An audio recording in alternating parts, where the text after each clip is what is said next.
나치가 포로 수용소에 화장실을 몇 개만 만든 이유라는 제목으로 하나님 말씀 증거하도록 하겠습니다. 우리가 인격적이다라고 할 때는 인간관계에서 나타나는 것입니다. 그래서 인간관계를 통해서 인격이 드러나고 또 그 인격적으로 깊어질 때 인간관계도 또 깊어지게 된다는 것입니다. 오늘 성경적 인간관계 회복이라는 관점에서 이 말씀을 한번 살폈으면 좋겠습니다.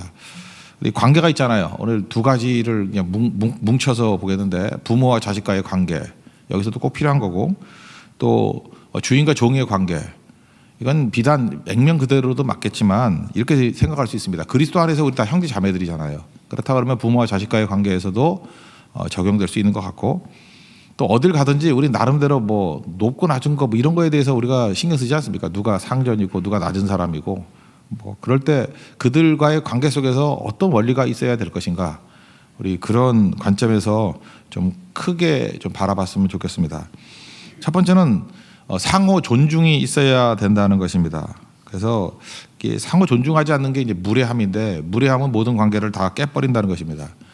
저는 이게 자녀들이 뭐 부모에게 공경하라 뭐 이런 것들 너무 강조는 많이 했다고 생각을 합니다. 뭐 당연한 거죠. 그렇게 해야 되는 건데, 근데 여기서 정말 주의 깊게 봐야 되는 것들이 뭐냐면 부모예요. 특별히 아비들에게. 4절을 보면은 아비들아 너희 자녀를 노엽게 하지 말고 그랬잖아요. 그러니까 나이 들었다라는 것이, 또 부모의 위치에 있다라는 것이, 또 교회에서도 보면은 뭐 영적이라고 갖다 붙이면 다 되는 거 아닐까요? 뭐 영적 부모라고 하는 위치에 있다는 것이, 그게 섬기는 건데, 그게 자칫 보면 그게 권력이거든요. 그게 권력이 있으면은 그게 상대를 갖다 이렇게 무시할 수 있고 무례할 수 있다는 것입니다. 그래서 부모라 할지라도 자녀들을 노엽게 하지 말라. 그러니까 부모가 좋은 부모 되기 위해서는 이 말씀과 그죠, 교훈과 훈계, 이걸로 양육하는 것이 필요한 것이지, 잠깐 화나게 만드는 거는 그 제대로 된 교육이 아니라는 것입니다. 그 아이들도 마찬가지예요. 그 화가 난다는 얘기는 뭐예요? 합리적이지 않다는 거죠. 합리적이면 뭐 이렇게 화를 내겠어요. 근데 그 부모라는 권위를 가지고 권력을 가지고 윽박지르니까 그런 일이 벌어지는 거겠죠. 그래서 무슨 일이 되든지 이게 상호적인 겁니다. 성경을 보면은 피차라는 말이 많이 나와요. 그 5장 21절 보니까 피차 복종하라 그랬고, 로마서 12장 10절을 보니까 존경하기를 서로 먼저 하라. 이게 상호적인 작용이라는 것입니다. 서로 존중하는 것이 꼭 필요하다. 그래서 우리나라는 참 좋은 것 같아요. 그 옛날에는 애들 그랬어요. 애들, 뭐 아이들, 이게 사실은 애들은 가라 그러잖아요. 뭐 이런 거. 그래서 방정환 선생님이 아이들을 높여 부르는 말을 어린이라 그랬죠. 그래서 어린이라는 말은 아이들을 높여 부르는 말이에요. 어린이. 그래서 어린이라는 말, 이게 참 말 하나가 바뀌었는데 태도가 완전히 바뀐 거죠. 아이도 존중해 줘야 된다는 것입니다. 어른이에요. 어른. 어른 같은 애. 어른이, 어린이. 그죠? 그렇게 불렀다는 것입니다. 우리 이 태도가 꼭 필요하다고 생각을 합니다. 마귀는 우리에게 그러잖아요. 무례하다라는 것은 무례로 끝나는 게 아니에요. 무례는 반드시 행동으로 가게 돼 있고, 그 마지막에는 살인으로 갑니다. 그래서 무례한 사람은요, 위험한 사람입니다. 나중에 무슨 짓을 저지를지 몰라요. 근데 항상 이 예의를 갖추는 것은 그 인간성을 유지하고 하나님의 형상을 유지하게 만드는 힘이라는 것입니다. 오늘 제목으로 일부러 좀 강렬한 인상을 주려고 이걸 삼았는데, 나치가 유태인들 600만을 학살을 하지 않았습니까? 쉽지 않습니다. 아니, 사람이 사람을 죽인다는 게 쉽겠어요? 아무리 그 나치 뭐 훈련시키고 뭐 그랬다 할지라도 그 독일 군인들이 그 죽이는 게 쉽겠냐고요. 그래서 그 독일에서는 굉장히 심리전을 많이 편 것 같아요. 심리학자들 많이 채용해가지고 심리전을 되게 많이 편 것 같습니다. 그래서 독일 군인을 위한 심리전이에요. 예를 들어서 그 수용소에 뭐 10,000명, 20,000명 이렇게 모이는 수용소가 큰 데가 있답니다. 그럼 뭐 10,000명이라는 게 뭐 그거 엄청난 거죠. 그런데 화장실을 일부러 조금 만든대요. 그러니까 10,000명이 모였다가 그러면은 화장실이 굉장히 많아야 될 거 아니에요. 근데 뭐 화장실만 한 50개 정도? 그러니까 말이 안 되게 만들어 놓은 거예요. 말이 안 되게. 그러니까 화장실이 없는 건 아닌데 있는데 이거 수용이 안 될 정도의 양을 만드는 거예요. 적게. 그러면 자연이 어떻게 됩니까? 뭐 여기저기 배설을 하게 돼 있고, 사람이니까 나중에는 그게 쌓이고 쌓이면은 그냥 배설물이 숙소에도 막 쌓이게 된대요. 뭐 거기 갇혀 있으니까 어디 갈 데가 없잖아요. 그렇게 되면은 그 지키는 독일 군인들이 뭐라고 느끼느냐 하면, 이게 이놈들이 인간인가 이런 느낌이 든다는 거예요. 그렇게 되면은 이제 양심이 자유로워진대요. 나는 저 인간을 다루는 게 아니라 돼지를 다루고 있다. 이런 놈들은 죽여도 된다. 사실은 더 똑똑한 사람도 되게 많은데 환경으로 그런 식으로 1년이고 2년이고 지나다 보면은 사람이 마음이 편해진다라는 거예요. 그렇게 죽일 수 있는 거죠. 저는 이 얘기를 들으면서 깜짝 놀랐습니다. 그러니까 마귀의 공격의 핵심은 뭐냐면 인간의 자존감을 무너뜨리는 거예요. 그리고 자존감이 무너질 때 뭐냐면 어떤 사람에 대해서 분노하거든요. 저런 게 인간이냐, 뭐 우리 그러잖아요, 그죠? 인간의 탈을 쓴 뭐 이렇게 말을 하는데 그 조심해야 됩니다. 인간의 탈을 쓴 짐승 같은 놈이다 이렇게 얘기해 놓으면은 그런 사람에 대해서는 우리도 또 반대로 폭력을 행사할 수가 너무 쉬운 거예요. 그냥 죽여버려도 돼. 우리 뭐 사형제도를 남기느냐 뭐 아니면 없애느냐 할 때에도 그렇잖아요. 이게 언론이나 이런 데서 막 분노를 자극하잖아요. 이건 짐승이다, 인간 같지도 않다. 그래서 그런 식으로 쉽게 죽일 수 있으면 명심하십시오. 우리도 나치 될 수 있는 거예요. 힘 있는 사람이 얼마든지 언론은 조작할 수 있거든요. 그래서 분노심으로 또 어떤 때는 인간의 자존감이 다 사라지는 더러운 모습을 통해서 이건 조작할 수 있거든요. 그런 인간이면 마음대로 할 수 있다라고 생각하면 나치되는 거라고요. 하나님 백성들이 우리 깨우쳐야 될 게 뭐냐면 모든 인간은 하나님의 형상대로 지음을 입었다. 누구도 무시할 수 없고 그리고 심판조차도 하나님만이 하실 수 있다. 이게 성경의 접근이라는 거예요.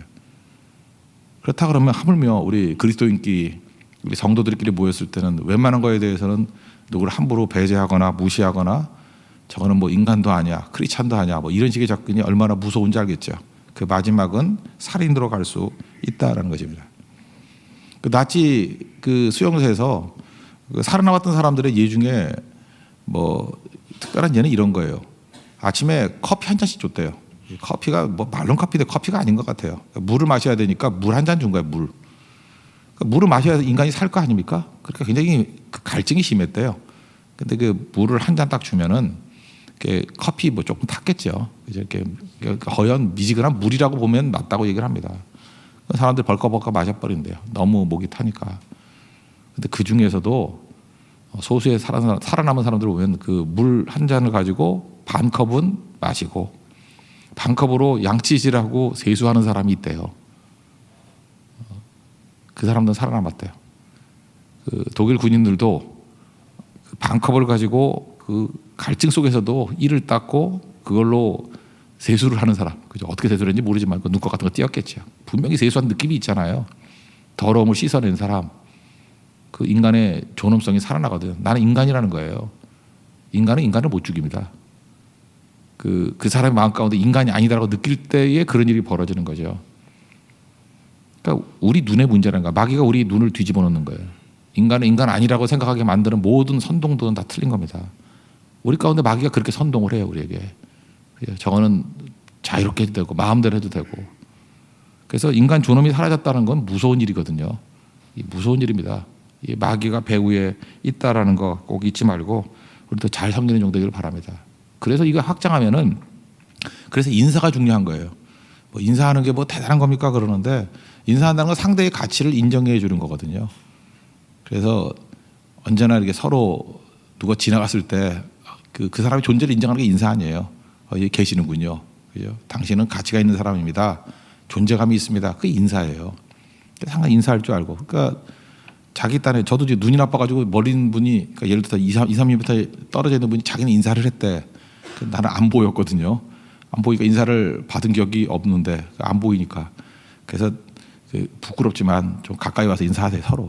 서로 못 보는 경우도 많아요. 그죠? 그러니까 자기는 했다 그러고 이제 혼자 상심하지 말고 인사는 멀리서 하는 거 아니에요. 가까이 와서 서로 피할 수 없을 정도로 인사를. 그게 되게 중요하다고 생각합니다. 그럼 인정받는 거죠. 그러면은 죽었던 자존감들이 다 살아나게 된다라는 것입니다. 이건 반드시 필요한 거라고 생각을 해요. 이게 좀 확장이 되려면 어떤 일이 벌어지느냐. 인간이 저는 지금도 불편한 것 중에 하나가 뭐냐면은 뭐 요즘에 뭐 항공사 때문에 문제가 되기도 하고 그러는데 이게 비행기를 타지 않습니까? 저도 비행기를 굉장히 많이 탄 사람인데 외국 항공사들 좀 뭐 내가 이게 너무 지나치게 칭찬하는 건 아닌데 거기는 인간미가 있어요. 그냥 이렇게 아줌마들이 와가지고 그냥 뭐 서비스가 그렇게 과하지 않아요. 그냥 필요한 거 도와주고 아니면 그냥 가만히 있고 밥이나 하나 주고 그 정도예요. 그래서 승무원들에 대한 느낌이 뭐냐면 그냥 동네 아줌마구나, 동네 아저씨구나 뭐 이런 느낌 정도. 뭐 젊은 사람도 없고 편안함이 있어요. 그래서 분명히 인간이 인간을 만나는 것 같은 느낌이 들어요. 근데 지금은 좀 덜한데 우리나라 국적기 항공사들을 보면은 친절이 과한 거예요. 물론 뭐 허리가 아파서 그런지 모르지만 뭐 이렇게 물어보면은 무릎 꿇고 들어요. 나 나중에 알았어요. 그러니까 허리가 아파서 그렇대요. 허리가 무릎 꿇는 게 자기가 편하다 그러는데 근데 모를 때는 불편했어요. 왜냐하면은 분명히 인간이잖아요. 남의 집 귀한 딸이고 그렇잖아요. 근데 무슨 서비스를 이렇게 무릎 꿇고 하나 그런 느낌이 들더라고요. 비굴함이거든요. 그래서 제가 그때 옛날에 그 레터를 한번 썼던 적이 있어요. 그 항공사에 이거는 너무 비굴해 보여서 불편함이 있고 이건 아니라고. 그거 되게 중요한 거 아닙니까? 우리도 이렇게 비굴하게 나가서는 안 된다는 거예요. 그리고 상대방을 비굴하게 만드는 거는 제가 볼 때 그건 그리스도인들이 해야 될 일이 아니라는 거예요. 그래서 우리 뭐 해외에 나가든지 할 때도 서비스가 돼야지. 그게 비굴할 정도로 간다 그러면 그거를 누리는 거는 우리 영혼을 상하게 만드는 거고 관계를 깨게 만드는 것입니다. 친절하라는 얘기는 맞습니다. 근데 비굴해지지는 마십시오. 그건 절대 그렇게 해서는 안 된다는 거예요. 그리고 이건 뒤집어 얘기하면 우리도 마찬가지예요. 누구를 조롱하면 안 되는 거예요. 원래 전쟁 중에도 그런 게 있지 않습니까? 그 장군 잡으면은 대접을 해주잖아요. 근데 이 사회가 어떤 부분에 있어서는 어떤 사람의 그 자존감을 지켜주지 않는 것 같아요. 막 조롱해버리고 놀려버리고. 그 다윗이 쫓겼을 때 조롱했던 시므이 끝이 좋던가요? 그 하나님의 심판이 있잖아요, 그죠? 여러분 잊지 마세요. 하나님께서는 하나님의 형상으로 지음받은 그 어떤 인간도 우리가 조롱하기를 원하지 않으셔요. 여러분 절대로 이렇게 글이라든지 말이라든지 뭐가 됐든 간에 누굴 조롱하는 대열에 끼지 마십시오. 그냥 거기서 멈춰야 돼요. 그죠? 거기서 멈춰야 되고 어떤 때는 보호해 줄 줄 알고 인정해 줄 줄 알고. 그래서 비굴함이나 조롱 이거는 우리 성도가 누려야 될 것들이 절대로 아니라는 것입니다. 존중할 줄 알고 누구도 무시하지 않는 그런 하나님의 우리 거룩한 백성 되기를 바랍니다. 이게 관계 속에서 나타나는 거예요. 또 한 가지 두 번째는 서열 의식이 아니라 그 역할 의식을 가지라는 거예요. 오늘 이 두 가지 붙들었으면 좋겠어요. 상호 존중해주고 그 다음에 서열이 아니라 역할이라는 거. 누가 위냐 아래나 우린 그거에 관심이 되게 많아요. 예수님 제자들도 그랬잖아요. 누가 높으냐. 예수님은 그거 아니잖아요. 내가 주는 이 잔을 마실 수 있느냐. 마시는 자가 나를 따른다 그러잖아요. 그러니까 뭐 역할이죠. 높고 낮은 게 어디 있니? 역할하는 게 중요한 거죠. 그러니까 우리는 위치보다도 내가 역할을 하고 있느냐 이게 더 중요한 거예요. 역할이 사라지면 그거 뭐 아무것도 아닌 거 아니겠습니까? 힘이 있는 자는 섬기는 자가 되라. 무슨 얘기예요? 힘이 있으면 네 역할을 해 그런 얘기죠. 세상에서 제일 한심한 게 힘은 있는데 역할을 감당 안 하는 게 그런 거 아니에요. 건강은 있는데 안 뛰는 거 아니에요. 노래만 잘하면 뭐래요? 섬기지 않는 거 아니에요. 영어 잘하면 뭐래요? 성교 안 가면 아무것도 아니지. 그러니까 강하고 뭘 갖췄냐가 문제가 아니라 역할을 하고 있느냐는 거예요. 역할을 하고 있느냐. 역할하지 않으면 아무것도 아니라는 거죠. 그래서 이게 위아래보다도 역할 중심으로 가버리면 우리가 참 좋은 게 그거예요. 그 중학생 뭐 초등학생부터 시작해서 작년에 이렇게까지 역할로 연결이 돼 있잖아요. 그래서 뭐 예를 들어 준비원장이 뭐 몇 살이냐에 관심 별로 없죠. 어떤 20대가 할 수도 있고 30대가 할 수도 있고 40대가 할 수도 있고 역할이잖아요. 역할을 감당하면 되는 거죠. 간사가 더 어릴 수도 있죠. 그게 무슨 문제가 돼요. 이게 문화가 돼버리니까 이게 아무것도 아닌 거지 역할이 중요한 거니까 그게 아니면은 안 따라가는 거죠. 옛날에 우리 지난번에 그 민집사님이 뭐 강의했던 것 중에 그런 거 있죠.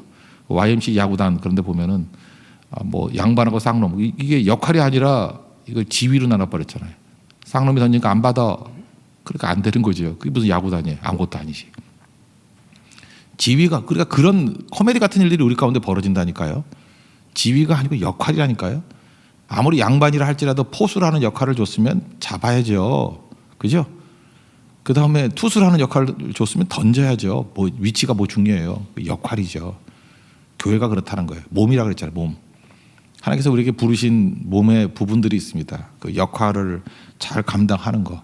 그 역할을 잘 감당할 수 있는 게 뭐예요? 그러니까 전문가를 쓸 수 있는 거죠. 어떤 사람은 손으로서 역할을 잘하는 사람은 손 전문가니까 손으로 맡겨야 되고 어떤 사람은 팔을 그 다리가 강한 사람은 다리로서 역할을 맡겨야 되는 거고 그게 이상한 거 아니잖아요. 그 우열이 어디 있어요? 역할이지. 아내와 남편 얘기할 때 남편은 아내의 머리라 그랬는데 이게 높다는 뜻이 아니라 그랬잖아요. 머리니까 이불 덮어도 머리는 안 덮잖아요. 그 남자는 돈 벌어서 여자가 쓰잖아요. 그 모르세요? 그러니까 머리는 안 덮잖아요. 이불 사다가 몸을 덮잖아요. 몸을. 역할이니까. 역할이 중요해요. 그리고 머리는 좀 시원해야지 건강에 좋다 그러잖아요. 그러니까 남자들은 그래요. 돈 벌어서 지가 쓰면은 이게 상해요. 썩는다고. 남자들은 묘해요. 벌어서 가족들과 섬기는 데 쓰면은 싱싱해진다고요. 역할이기 때문에 그렇습니다.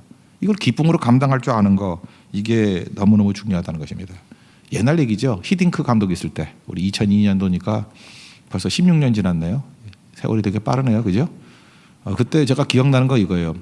히딩크가 한국말 잘 모르는데 좀 이상하다고 얘기했던 거예요. 그래서 그가 했던 얘기 중에 하나가 형이라는 말을 쓰지 말라고. 이게 그 위아래가 엄하잖아요. 거기는 뭐 어렸을 때부터 같이 자랐던 사람이 같이 운동했기 때문에. 그래서 선배님, 형 이런 말 쓰지 말라고. 아니 축구 선수가 역할을 해야지. 형 그러면 형한테만 패스를 많이 한다는 거예요. 형이 잘하면 좋지요. 지성이 형 이런 사람이 하면 되는데 이러면 얘기 안 하겠어요. 그러니까 안 되는 형인데 형한테 잠깐 패스하면 질 거 아니에요. 역할이죠. 역할. 후배면 어떻고 선배면 어때? 그게 무슨 소용이냐고요. 그래서 이름 부르라고. 그냥 이름 부르라고. 그거보다 훈련시켰더니 되잖아요. 이름 부른다는 게 뭐예요? 역할에 초점을 맞추라는 거죠. 역할에. 우리도 하나님 앞에서 이 두 가지 이게 팽팽한 이거 긴장입니다. 상대에 대해서 낮건 높건 그 관계없이 인간으로서 하나님 형상으로서 존중해 주는 거 이게 반드시 필요하고요.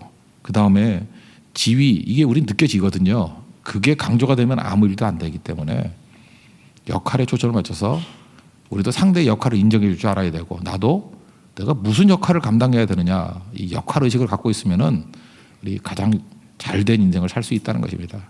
우리 이제 다음 주에 이제 열흘 정도 지나고 난 다음에 이제 베트남 선교를 가지 않습니까? 지혜로운 사람은요 가자마자 미리도 준비하지만 내가 이번 선교에서 어떤 역할을 감당해야 될지를 빨리 캐치하는 거예요. 내가 이 역할은 해야 되겠구나. 전체적으로 보니까 이게 약점이고 이게 내 장점이구나. 이 역할을 감당하겠구나. 그 역할을 알고 역할을 감당하는 훈련이 되놓으면 그게 이제 성숙된 공동체의 모습이에요. 시간이 지나면요 무슨 일을 맡겨도 일이 되는 거예요. 왜냐하면 역할의식이 있기 때문에. 우리가 그런 성숙된 모습들을 어느 곳에나 보일 줄 아는 우리 믿음의 신실한 종 되기를 축원합니다. 네, 모두 자리에서 일어나겠습니다. 213장 찬송하겠습니다.